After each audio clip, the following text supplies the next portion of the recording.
Hi అందరికీ. అందరెలా ఉన్నారో? నేను బాగున్నాను. మీరు బాగుండాలని మనస్ఫూర్తిగా కోరుకుంటున్నాను. ఇక సండే వచ్చింది. మన కేక్ వీడియోనైతే తీసుకొనొచ్చింది. నేను ఈ కేక్ ఆర్డర్‌నైతే అస్సలు ఎక్స్‌పెక్ట్ చేయలేదు. నాకు సడెన్‌గా ఒక మేడం అయితే 1 కేజీ చాక్లేట్ కేక్ చేయమనైతే ఆర్డర్ ఇచ్చింది. నేను ఈరోజు ఈ కేక్‌ని చాలా హ్యాపీగా చేశాను. ఇదొచ్చేసి ఫుల్లీ చాక్లేట్ కేక్. మరి ఇంకెందుకు లేటు ప్రాసెస్ ఏంటో చూద్దామా? ముందుగా అయితే మనము చాక్లేట్ స్పాంజ్ అయితే చేసుకుంటాం గదా! నేను ఆల్రెడీ ఫ్రీ హీట్ అయితే పెట్టిన. ఈరోజు నేను చేస్తున్నది chocolate cake with egg.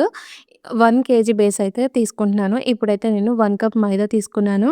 1 teaspoon baking powder, half teaspoon baking soda తీసుకొని 4 టీ స్పూన్స్ కోకో పౌడర్ అయితే తీసుకున్నాను. మనం 2 టేబుల్ స్పూన్ అయినా వేసుకోవచ్చు. లేకపోతే 4 టీ స్పూన్ అయినా వేసుకోవచ్చు. ఇప్పుడు ఇవన్నీ వెట్ ఇంగ్రీడియెంట్స్ కదా! వీటిని జల్లించుకొని పక్కనైతే పెట్టేసుకుందాము.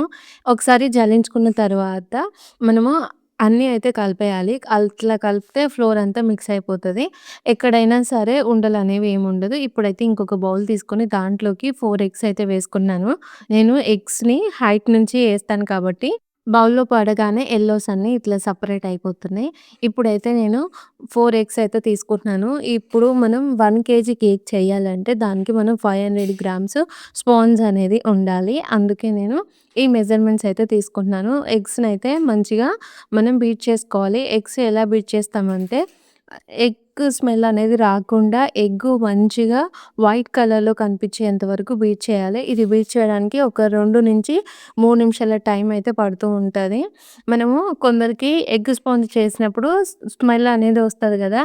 ఎవరికైనా సరే స్పాంజ్ చూసి ఎగ్ స్మెల్ వస్తుందంటే వాళ్ళు కొంచెం బేకింగ్ సోడా ఉంటది గదా! అది తగ్గించి వేయాలి. లేదు అంటే ఎగ్ రెసిపీస్‌లలో కొన్నిట్లలో మనం బేకింగ్ సోడా ఎయకున్నా గూడా స్పాంజ్ అనేది పర్ఫెక్ట్‌గా వస్తుంది. నేనైతే ఎగ్స్‌ని మంచిగా బీట్ చేసుకొని వైట్‌గా ఫోమీగా వచ్చే వరకు బీట్ చేసి 1 కప్పు షుగర్ పౌడర్ అయితే కొంచెం కొంచెంగా యాడ్ చేసి బీట్ అయితే చేస్తున్నాను. 4 ఎగ్స్‌కి కంపల్సరీ మనం 1 కప్ షుగర్ పౌడర్ తీసుకుంటే స్వీట్‌నెస్ అనేది సరిపోతది. ఇక చూస్తున్నారు గదా! ఎగ్గు, షుగర్ పౌడర్ అంతా మిక్స్ అయ్యేటట్టుగా మంచిగా బీట్ చేసుకున్న తర్వాత 1 టీ స్పూను వెనిల్లా ఎసెన్స్ ఏసుకున్నాను. పావు కప్పు ఫ్లేవర్‌లెస్ ఆయిల్ అయితే వేసుకుంటున్నాను. మనం ఏంటి అంటే ఈ కేక్‌లలో ఫ్లేవర్‌లెస్ ఆయిల్ ఏసుకుంటేనే మనకు ఆయిల్ స్మెల్ అనేది రాదు. ఇప్పుడు కొందరేంటి అంటే పల్లి నూనె, తర్వాత నువ్వుల నూనె ఇలా వేస్తూ ఉంటారు. అవైతే వేయొద్దు. సన్‌ఫ్లవరు, రైస్ బ్రాన్ ఆయిల్ ఉంటది. ఇవైతే వేసుకోవచ్చు. వెనిల్లా ఎసెన్స్ ఆయిల్ ఏసిన తర్వాత గూడా మంచిగా బీట్ చేసుకోవాలి. ఒక 1 మినిట్ పాటు. ఆ తర్వాత ఇంకా నేను బీటర్‌ని పక్కన పెట్టి నేను తీసుకున్న వెట్ ఇంగ్రీడియెంట్స్‌ని కొంచెం కొంచెం వేస్తూ అయితే కలుపుతున్నాము. మనము కేక్ స్పాంజెస్ ఎగ్స్‌తో చేసినప్పుడు మనకు మిల్క్ అనేది అవసరం అవ్వదు. ఒకవేళ మనకి ఏదైనా కొంచెం బ్యాటర్ అనేది గట్టిగా ఉంటే 1 ఆర్ 2 టేబుల్ స్పూన్ అంత మిల్క్ ఏసుకొనైతే కలుపుకోవచ్చు. చూస్తున్నారు గదా! నాకేంటి అంటే మిల్క్ వేయాల్సిన అవసరమే లేదు. మంచిగా అయితే రిబ్బన్ కన్సిస్టెన్సీలోకి అయితే కేక్ బ్యాటర్ అయితే వచ్చింది. నేను తీసుకునే కోకో పౌడర్ అయితే అది డార్క్ చాక్లేట్ కలర్ కాదు. Light chocolate colour cocoa powder. అందుకే నాకు డార్క్ చాక్లేట్ స్పాంజిలా కలర్ అయితే రాలేదు. ఇప్పుడైతే నేను ఒకటి 7 ఇంచు కేక్ టిన్ తీసుకొని పేపర్ పెట్టుకొని ఆయిల్ అప్లై చేసి ఇంకా బ్యాటర్ అయితే తీసుకుంటున్నాను. వెయిట్‌లో ఎంతుంటదో మీ అందరికి ఒకసారి చూపిద్దామని చెప్పేసి వెయిట్ స్కేల్ మీద అయితే పెట్టిన. వీడియోలో అయితే కనిపించలేదు గానీ, బ్యాటర్ మొత్తం 500 గ్రామ్స్ అయితే వచ్చింది. ఇప్పుడు కేక్‌ని పక్కకు తీసుకొని, ఒక్కసారి ఇలా ట్యాప్ చేసుకొని, ముందుగా ఫ్రీ హీట్ అయితే పెట్టుకున్నాను గదా! ఇప్పుడైతే నేను కేక్ టిన్‌ని లోపల పెట్టేసి, పైనుంచి అయితే కవర్ చేసి 35-40 మినిట్స్ వరకు ఈ కేక్ అయితే బేక్ చేసుకోవాలి. ఎప్పుడూ చెప్పే మాటనే. నాకు ఈ కేక్ అయితే 35-40 మినిట్స్ వరకు బేక్ అవ్వలేదు. మొత్తం 55 మినిట్స్ అయితే పట్టింది. ఎప్పుడూ చెప్పే కారణం అయితే చెప్పను. ఈసారి కొత్త కారణం చెప్తా. ఏంటి అది అంటే నేను ఆ కేక్ పైన కవర్ చేసిన క్యాప్ ఉంది గదా! దానికి ఆ కేక్ కింద పెట్టిన బౌల్‌కి కొంచెం గ్యాప్ ఉన్నట్టుగా నేనైతే అబ్జర్వ్ చేశాను. నెక్స్ట్ టైము గిన్నె మార్చి చూస్తాను. అప్పుడు ఎన్ని మినిట్స్‌లో బేక్ అయితదో చూద్దాము. ఇప్పుడైతే చాక్లేట్ గనాచు ప్రిపేర్ చేసుకోవడానికి నేను చాక్లేట్ కాంపౌండ్ అయితే తీసుకున్నాను. నాకు వెడ్నెస్‌డే రోజు మేడం అయితే సడెన్‌గా చెప్పారు. కేక్ ఆర్డర్ కావాలి 1 కేజీ చాక్లేట్ కేక్ అని. నా దగ్గరేమో చాక్లేట్ లేదు. నేను చాలా టెన్షన్ పడ్డాను. ఇక్కడ బేకరీస్‌లలో గూడా చాక్లేట్స్ ఎక్కువగా మనకి ఇయ్యరు గదా! ఎప్పుడు గూడా నేను తీసుకోలేదు. ఆన్‌లైన్‌లో ఆర్డర్ పెట్టినామనుకో అది రావడానికి 3, 4 రోజులు పడతది గదా! ఎట్లా అని టెన్షన్ పడ్డాను. కానీ ఒక బేకరీలో అయితే దొరికింది.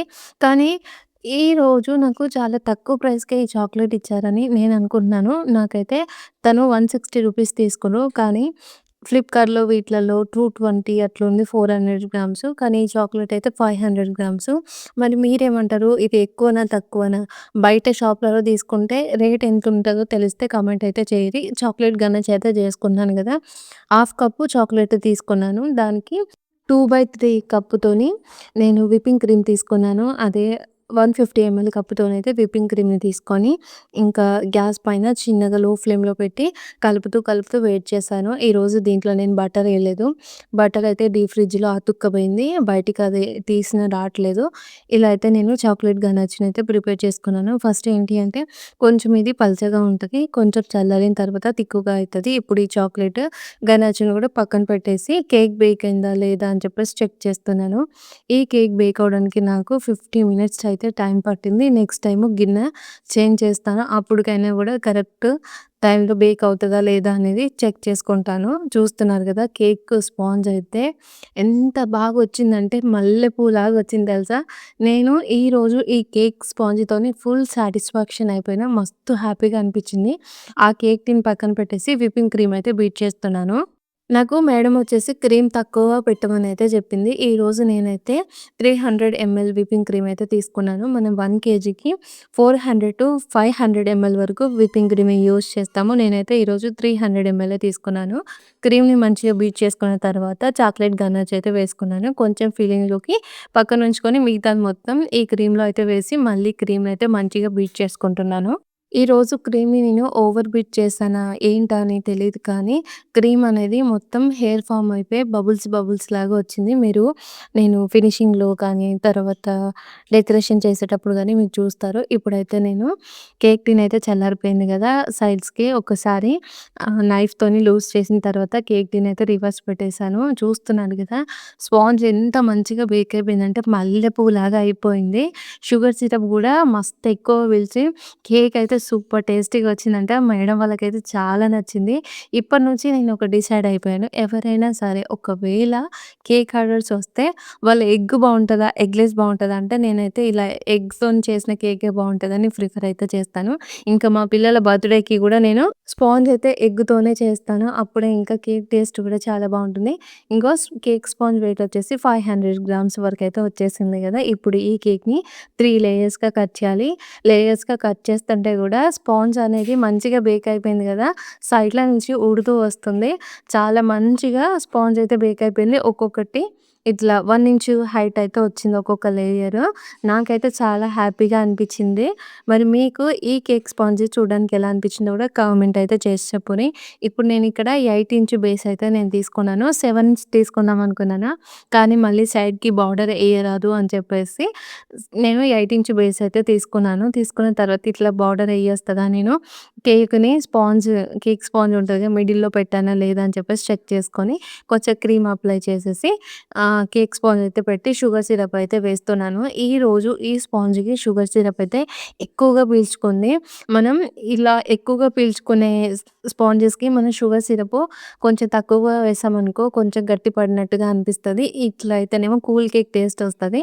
ఇక నేను పైన షుగర్ సిరప్ మంచిగా అప్లై చేసుకున్న తర్వాత క్రీమ్ అయితే అప్లై చేస్తున్నాను. చూస్తున్నారు కదా! క్రీమ్‌ని నేను ఓవర్ బీట్ చేశానా మరి ఏమైందో తెలీదు గానీ, కొంచెం బబుల్స్ అయితే వచ్చినాయి. నేను మొన్న మీకు ఒకసారి చెప్పాను గదా!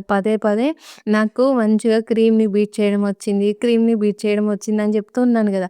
మరి ఆ క్రీమ్‌కి కోపం వచ్చిందో ఏమో! నువ్వు ప్రతిసారి వీడియోలో నాకు మంచిగొచ్చిందని జెప్పేసి నువ్వు పొగుడుకుంటున్నావు. నన్నయితే పొగుడుతలేవని జెప్పేసి ఆ క్రీమ్‌కి కోపమొచ్చినట్టుంది. ఎప్పట్లాగా గాకుండా నేను నీ తగ్గట్టే జేస్తా అని జెప్పేసి ఈరోజైతే అట్లా జేసింది. ఎందుకంటే దాన్ని తక్కువ చేస్తున్నా అని జెప్పేసి ఆ క్రీమ్‌కి కోపమొచ్చిందేమో. నేను వాడేదైతే విప్పింగ్ క్రీమ్ మంచిగా విప్ అయితది. ఇప్పుడైతే వీడియోలో జెప్పినగా నెక్స్ట్ టైమ్ మంచిగా విప్ కావాలని అనుకుంటున్నాను. ఇప్పుడైతే నేను చాక్లేట్ గనాష్ చేసుకొని ఫిల్ చేసుకున్నాను. ఇంకా చేసిన తర్వాత చాకో చిప్స్ అయితే ఫుల్‌గా వేసేసాను. ఆ మేడం వాళ్ళకి టేస్ట్ చాలా బావుండాలి అని చెప్పేసి అన్నారు. అందుకే నాకు మళ్ళీ ఆర్డర్ రావాలి అని చెప్పేసి నేను ఫుల్‌గా చాకో చిప్స్ ఏసేసి, ఇంకా మళ్ళీ సెకండ్ లేయర్ అయితే పెట్టేసుకొని షుగర్ సిరప్ అయితే అప్లై చేస్తున్నాను. ఎందుకంటే ఈ మేడంకి కేక్స్ చేస్తానని నేను చెప్పలేదు. మరి ఎవరు చెప్పారో ఏమో నాకు తెలీదు. తను వెడ్నెస్‌డే రోజు కాహల్‌గానికెళ్తుంటే కేక్ తెచ్చుకుందామనే ఐడియా వచ్చిందట. మా ఇంటి ముంగటికి రాంగానే నేను కేక్ చేస్తా అని గుర్తొచ్చి, "సరిత నువ్వు కేక్ చేస్తావు గదా! నాకిట్లా 1 కేజీ కేక్ కావాలి. చేయగలుగుతావా?" అనైతే నన్నడిగింది. చేస్తానైతే జెప్పాను. ప్రైస్ గూడా ఏం అడగలేదు. "నీకు నచ్చిన డిజైన్ చెయ్యి" అని చెప్పేసి చెప్పింది. కానీ ఎగ్గుతోనే కేక్ అయితే చేయమని జెప్పింది. ఇంకా నేను చాలా హ్యాపీగా ఫీల్ అయ్యాను. అమౌంట్ ఇష్యూ అయితే లేదు అన్నట్టుగా చెప్పింది మేడం. ఇంకా అంత మంచిగా చెప్పినంక మనం పూర్తిగా మన మనసు పెట్టి ఆ కేక్‌నైతే చేస్తాం గదా! ఈరోజు ఈ కేక్‌ని నేను అలాగే చేశాను. ఇంకా ఆ మేడం వాళ్ళు 1 కేజీ కేక్ ఆర్డర్ ఇచ్చిందంటే పక్కన వాళ్ళ ఫ్యామిలీస్‌ని గూడా పిలుస్తారు అని చెప్పేసి నేను ఫుల్‌గా మంచి టేస్టీగా చేద్దామని చెప్పేసి ఫుల్లీ చాక్లేట్ కేక్ అయితే చేశాను.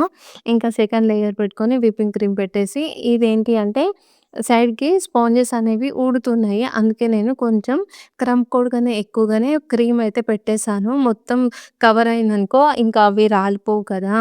అట్లా అని చెప్పేసి క్రీమ్ సైడ్‌కి కూడా అప్లై చేసేసి గనాచ్ అనేది ఎక్కువ వేద్దామని చెప్పి ఇంకా ఇట్లా సైడ్‌కి ఒక రౌండ్ సర్కిల్‌లాగా గీసేసి ఇంకా దాంట్లోనే గనాచ్ అయితే వేసి ఫిల్ చేస్తున్నాను. మీకు చూస్తేనే తెలుస్తుంటది నేను ఎంత ఎక్కువ వేసేసానో. కానీ టేస్ట్ బావుంది కదా! నేను హ్యాపీగా ఫీల్ అయ్యాను. ఇంకా తర్వాత చాకో చిప్స్ ఏసాను చూడండి. ఒక రేంజ్‌లో వేసేసాననమాట. ఫుల్‌గా ఏసేసాను. మా సార్ అంటుండు గదా! మన ఇంట్లోకి అప్పుడన్నా ఒకసారి కేక్ చేసినా గూడా నువ్వు ఇన్ని చాకో చిప్స్ ఎయలేదు. మాకు గిట్లా ఒక్కసారి చేసి పెట్టొచ్చు గానీ మా సార్ అంటుండు. నేను కూడా ఒకసారి చేస్తాననయితే చెప్పాను. ఇగ చూస్తున్నారు గదా! సెకండ్ లేయర్‌లో గూడా ఫుల్ చాకో చిప్స్ అయితే వేసేసి, ఇంకా పైన ఇంకో లేయర్ అయితే పెట్టి షుగర్ సిరప్ అయితే అప్లై చేస్తూ, తర్వాత నేను చెక్ చేసుకుంటున్నాను స్పాంజ్‌కి షుగర్ సిరప్ మంచిగా పీల్చిందా లేదా అని చెప్పేసి. ఇగ మంచిగా అయితే షుగర్ సిరప్ అప్లై అయింది కదా! ఇప్పుడు మళ్ళీ పైనుంచి క్రీమ్ అయితే అప్లై చేస్తున్నాను. నేను ప్రతిసారి 3 లేయర్‌లకి ఫిల్లింగ్ చేస్తూ వీడియో అయితే నేను చూపిస్తున్నాను గదా! మీకు ఇంత లాంగ్ వీడియో చూడడము మంచిగుందా? లేదా? అని కూడా కామెంట్ చేసి అయితే చెప్పుర్రి. నేనేమనుకుంటా అంటే నా కేక్ వీడియో ఒక్కళ్ళు చూసినా గూడా వాళ్ళకి నేర్చుకోవాలని ఇంట్రెస్ట్ ఉంటే ప్రాసెస్ అనేది మిస్ అవ్వకుండా తెలుస్తుంది గదా! అన్నట్టుగా నేను ఫుల్ వీడియో అయితే అప్‌లోడ్ చేస్తున్నాను. మరి మీరేమంటారో కామెంట్ అయితే చేసి చెప్పుర్రి. పైన గూడా క్రీమ్ అప్లై చేసిన తర్వాత సైడ్స్‌కి గూడా క్రీమ్ అప్లై చేసేసి ఈవెన్‌గా స్ప్రెడ్ చేసి క్రమ్ కోట్ చేయడానికైతే ఇలా స్క్రాబర్‌తో ఫినిషింగ్ అయితే కంప్లీట్ చేస్తున్నాను.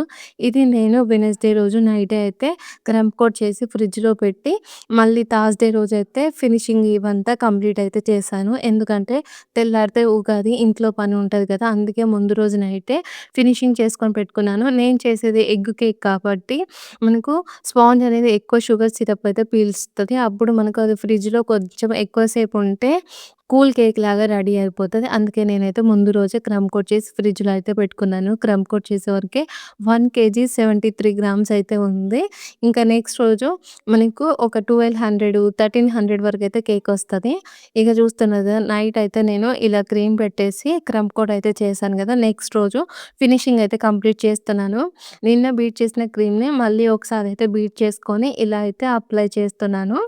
అయితే ఒక దగ్గర నేను ఎక్కువ క్రీమ్ అయితే పెట్టాను గదా! ఎందుకది పెట్టానంటే ఫ్రిడ్జ్‌లో పెట్టిన తర్వాత ఇట్లా సైడ్‌కి మనకు అవి బాటిల్సు, సాస్ ప్యాకెట్లు అవన్నీ ఉంటాయి గదా! ఒకటి సాస్ ప్యాకెట్ అనేది ఎడ్జ్ ఉంటది గదా! దానికి గుచ్చుకుంది. అది పెట్టిన వెంటనే గుచ్చుకుంది కాబట్టి దాంట్లో నుంచి చిన్నగా సెకండ్ లేయర్ నుంచి అది చాక్లేట్ గనాచ్ అనేది కారుతుంది. అందుకే ఇంకా అది బయటికి రాకుండా అక్కడ ప్లాస్టరింగ్ అయితే చేసేసాను క్రీమ్‌తోని.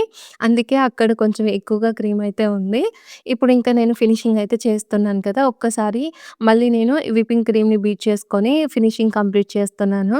మనకు ఫినిషింగ్ చేయడానికి ఇంకా టైం పడుతుంది. ఎందుకంటే మనకు ఫినిషింగ్‌లో మనం ఏం చేస్తామంటే ఫస్టే చేస్తున్నాం కాబట్టి ఫస్ట్ టైమ్ ఇట్లుంటే ఆ పాలెట్ నైఫ్‌ని గట్టిగా పట్టుకొని దాన్ని ఎక్కువగా లూజ్‌గా మూవ్ చేయము.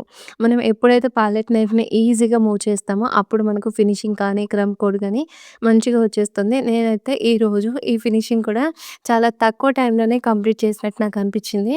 కానీ ఉగాది రోజు పనంతా ఉండేసరికి లేట్ అయిందనే టెన్షన్ నాలో ఉంది. ఇక నేనైతే క్రమ్ కోట్ చేసి ఫినిషింగ్ అయితే కంప్లీట్ చేస్తున్నాను గదా! ఇక్కడ క్రీమ్ పైన హెయిర్ బబుల్స్ వస్తున్నాయని చెప్పేసి ఫస్ట్ కొన్ని నార్మల్ వాటర్ తీసుకున్నాను. కానీ నాకు సడెన్‌గా గుర్తొచ్చింది కొంచెం వార్మ్ వాటర్‌లో వేడిగా ఉండే వాటర్‌లో స్క్రాపర్ తడిపి మళ్ళీ ఆ స్క్రాపర్‌ని తుడిచేసి ఇలా ఫినిషింగ్ చేస్తే కొంచెం ఆ హెయిర్ బబుల్స్ అన్నీ పోయి మనకు కేక్ అనేది ఈవెన్‌గా కనిపిస్తది అని చెప్పేసి నేను చాట్‌జీపీని అడిగితే చాట్‌జీపీ చెప్పింది. ఇంకా అది చెప్పిన ప్రకారమే ఫాలో అవుతూ వేడి నీళ్ళలో స్క్రాపర్‌ని ముంచుతూ ఫినిష్ అయితే చేస్తున్నాను. స్క్రాపర్‌ని ముంచి మళ్ళీ ఆ స్క్రాపర్‌ని వెట్ అయ్యే వరకు ఒక 2, 3 సెకండ్స్ తుడిచేసిన తర్వాతనే మళ్ళీ కేక్ పైన పెట్టాలి. లేదు అంటే క్రీమ్ అనేది మెల్ట్ అయిపోతది. ఇంకా సైడ్స్‌కి ఇలా లైన్స్ వచ్చేటట్టుగా స్క్రాపర్‌తోనే గీసేస్తున్నాను. ఫినిషింగ్ అయిన తర్వాత గీసేసాను గదా! అక్కడక్కడ హెయిర్ బబుల్స్ అనేవి బయటికి కనిపిస్తున్నాయి. నెక్స్ట్ టైమ్ అయితే ఇలా కాకుండా క్రీమ్‌ని మంచిగా పొగుడుతూ బీట్ చేస్తాను. అంత ఈజీగా ఏం తీసుకోను. ఇక చూస్తుండ్రు కదా! కేక్ పైన లైన్స్ గూడా మంచిగా వచ్చేసినాయి. ఇగ ఇప్పుడైతే పైన చాక్లేట్ గనాష్ స్ప్రెడ్ చేయడానికి కొంచెం డిజైన్ కనిపించాలి అని చెప్పేసి పాలెట్ నైఫ్‌తో ఇలా అయితే సర్కిల్‌గా డిజైన్ అయితే ఇస్తున్నాను. మీరు ఒక్కటి గమనించారా? నేను ఫినిషింగ్ చేస్తున్నంత వరకు నాకు కేక్ బేస్ పైన ఎక్కువ క్రీమ్ అయితే అంటుకోలేదు. అయినా కూడా చిన్నగా ఇట్లా వైట్‌గా అక్కడక్కడ కనిపిస్తుంది అని చెప్పేసి నేనైతే క్లీన్ చేసుకున్నాను. ఇగ ఇప్పుడైతే పైన చాక్లేట్ గనాచ్ అయితే వేస్తున్నాను. నేను ఇక్కడ ఒక మిస్టేక్ చేశాను. ఏంటి అంటే చాక్లేట్ గనాచ్‌ని అంతా స్ప్రెడ్ చేసిన తర్వాత ఒక 4, 5 మినిట్స్ వెయిట్ చేస్తే ట్రిప్పింగ్స్ అనేవి కిందకొచ్చేవి. అయితే నేను పైన స్ప్రెడ్ చేసిన తర్వాత ఇంకా ట్రిప్పింగ్స్ అనేవి కిందికి రావట్లేదు అని చెప్పేసి మళ్ళీ నేను పంపింగ్ బ్యాగ్ తీసుకొనైతే ట్రిప్పింగ్స్ వేశాను. అది వేయడమే నేను చేసిన ఒక పెద్ద మిస్టేక్. ఎందుకంటే కొంచెం చాక్లేట్ ట్రిప్పింగ్స్ అనేవి పైనుంచి ఎక్కువగా ఇట్లా కారిపోయినాయి. మొత్తం కింది వరకు వచ్చేసినాయి. నేను వెయిట్ చేసుంటే బాగుండేది అన్నట్టుగా నాకనిపించింది. మీరెవరైనా సరే ఇలా పైన చాక్లేట్ గనాచ్‌ని స్ప్రెడ్ చేస్తే కిందికి ట్రిప్పింగ్స్ వచ్చే వరకు ఒక 5, 6 నిమిషాలు వెయిట్ చేస్తే వాటంతట అవే ట్రిప్పింగ్స్ అనేవి వస్తాయి. నేనేమో ఇక్కడ వేసేసాను కదా! అన్నీ కలిసిపోయినాయి. ఇంకా ఇట్లా కొన్ని కొన్ని అయితే హైట్‌గా వచ్చేసినాయి. నాకు అక్కడక్కడ అనిపిచ్చింది ఒక సైడ్ మొత్తం ఎక్కువగా కారిపోయినాయి గదా! కేక్ డిజైన్ పాడైతదా అని చెప్పేసి అనిపిచ్చింది. కానీ కేక్‌ని మొత్తం కంప్లీట్ చేసిన తర్వాత మంచిగా వచ్చింది. పైన రోజెస్ గూడా వేశాను. అవి ఎందుకు చూయించలేదు అంటే మళ్ళీ నేను ఆ రోజెస్‌ని తీసేసి మళ్ళీ పైన ఫ్లవర్స్ అయితే వేశాను. అదైతే చూపిస్తాను. నా దగ్గర ఇలా చిన్నగా చాక్లేట్ మౌల్డ్ అయితే ఉంది. చాక్లేట్‌ని మెల్ట్ చేసుకొని, ఆ మౌల్డ్‌లో ఫిల్ చేసేసి ఫ్రిడ్జ్‌లో పెట్టాను. 5 మినిట్స్ వరకే ఇలా చిన్నగా చాక్లేట్స్ అయితే రెడీ అయిపోయినాయి. ఇంకా నేను ఆ మౌల్డ్ నుంచి పక్కకు తీసేసి ఎడ్జెస్ అనేవి కొంచెం అనీవెన్‌గా ఉన్నాయి కాబట్టి, ఈవెన్‌గా అయితే షార్ప్ అయితే చేసేసాను. అంటే ఒకే లుక్‌లో కనిపియడానికి. ఇంకా పైనైతే 1M నోజిల్‌తోని ఇలా ఫ్లవర్స్ అయితే వేస్తున్నాను. ఇలా 4 ఫ్లవర్స్ ఏసేసి, ఇంకా 3 స్టార్స్ లాగా అయితే పెట్టేసాను. ఇప్పుడు నేను ఇందాక పక్కన పెట్టుకున్న చాక్లెట్స్ ఉన్నాయి గదా! అవి మధ్యలో మధ్యలో పెట్టేస్తాను. ఇక్కడ అవి పెట్టడానికి స్టార్స్ అయితే వేసుకొని 4 5 చాక్లెట్స్ అయితే పెట్టాను. ఇలా క్రాస్‌గా అయితే పెట్టేసాను. ఈ చాక్లెట్స్‌లు పెట్టడంతోని లుక్ అయితే చాలా బాగా వచ్చేసింది. నేను ఇలా వైట్ కలర్ వీపింగ్‌తోని ఇలా సైడ్‌కి నేమ్ రాద్దాం అనుకున్నాను. అంటే హ్యాపీ బర్త్‌డే అని. మళ్ళా నాకు రైటింగ్ వస్తదో రాదో క్రీమ్‌తోని మళ్ళా ముందే చాక్లేట్ మొత్తం పైన అప్లై చేసేసాను గదా! అటు ఇటు జారుతుందేమో అని చెప్పేసి ఇంకా నేమ్ ఏం రాయకుండా ఇలా హ్యాపీ బర్త్‌డే ట్యాగ్ అయితే పెట్టేసాను. ట్యాగ్ పెట్టిన తర్వాత ఇప్పుడు చిన్న చిన్నవి సిల్వర్ బాల్స్ అయితే వేస్తున్నాను. జస్ట్ గనాచ్ పైనే వేస్తున్నాను. ఆ ఫ్లవర్స్ పైనయితే వేస్తలేను. మనకు ఈ సిల్వర్ బాల్స్ అనేవి పక్క పక్కన కాకుండా కొంచెం దూరం దూరంగా వేస్తేనే లుక్ అనేది మంచిగా కనిపిస్తది. అన్నీ స్మాల్ సైజ్ వేసిన తర్వాత ఇలా ఒక 4 బిగ్ సైజు గూడా పెటల్స్ అయితే వేసేసాను. చూస్తున్నారు కదా! కేక్ అయితే ఇలా రెడీ అయిపోయింది. చాక్లేట్ గనాచే కొంచెం ఎక్కువగా కిందికైతే జారింది. ఇప్పుడు ఇంకా నేను ఒక చిన్న నోజిల్ తీసుకొని సైడ్‌కైతే బార్డర్ అయితే వేసేస్తున్నాను. ఇలా సైడ్ బార్డర్ వేసిన తర్వాత ఈ చాక్లేట్ గనాచు ఎక్కువగా కిందికి డ్రాప్ అయినట్టుగా ఏం కనిపించట్లేదు. వాళ్ళకైతే బాగా నచ్చింది. నేను ఆ ఫ్లవర్స్ గూడా మంచిగా ట్రిప్పింగ్స్ వచ్చినాయి. ఒక సైడ్ ఉండేటట్టుగా కొంచెం ఎక్కువగా కారినయి ఉంటాయి గదా! డ్రాప్స్ అవి వెనక సైడ్ ఉండేటట్టుగా అయితే నేను ఫ్లవర్స్‌కి సైడ్‌కి చూసుకొనైతే వేసేసాను. ఇక చూస్తున్నారు గదా! బార్డర్ గూడా వేస్తున్నాను. నోజిల్‌తోని ఎంత స్మూత్‌గా వచ్చేస్తుందో. ఈ డిజైన్ అయితే నాకు చాలా బాగా నచ్చింది. కింద బార్డర్ ఏంటి అంటే ఇట్లా ప్రెస్ చేస్తూ ఇట్లా ఫాస్ట్‌గా వేసుకుంటూ వెళ్ళిపోయాను. మధ్యలో ఎక్కడ ఆగలేదు. అంత మంచిగా వచ్చేసింది నాకు ఈ నోజులతోనే ఈరోజు ఈ డిజైన్ అయితే. మరి ఈ కేకు మీకెలా అనిపించిందో కూడా కామెంట్ అయితే చేసి చెప్పురి. ఇంకా బార్డర్ కూడా ఏసేసాను. కంప్లీట్ అయితే చేశానుగా టోటల్‌గా. కేక్ అయితే రెడీ అయిపోయింది. ఇక్కడనే కొంచెం ఓవర్‌గా డ్రాప్స్ అనేవి కారాయి అని చెప్పేసి మీకైతే చూపిస్తున్నాను. ఇంకా ఫైనల్‌గా నేను చేసిన చాక్లేట్ కేక్ అయితే రెడీ అయిపోయింది. వెయిట్ అయితే 1250 గ్రామ్స్ అయితే ఉంది. ఈ కేకు మీకెలా అనిపించిందో చెప్పడం అయితే మర్చిపోకురి. నెక్స్ట్ వీక్ చాక్లేట్ బ్రౌనీ చేసుకుందామా, కునాఫా చాక్లేట్ చేసుకుందామా కూడా కామెంట్ చేసి అయితే చెప్పురి. ఈ వీడియో నచ్చితే లైక్ చేసి మన ఛానల్‌ని సబ్స్క్రైబ్ చేయండి. ఓకే ఫ్రెండ్స్, బాయ్ మరి. Good night.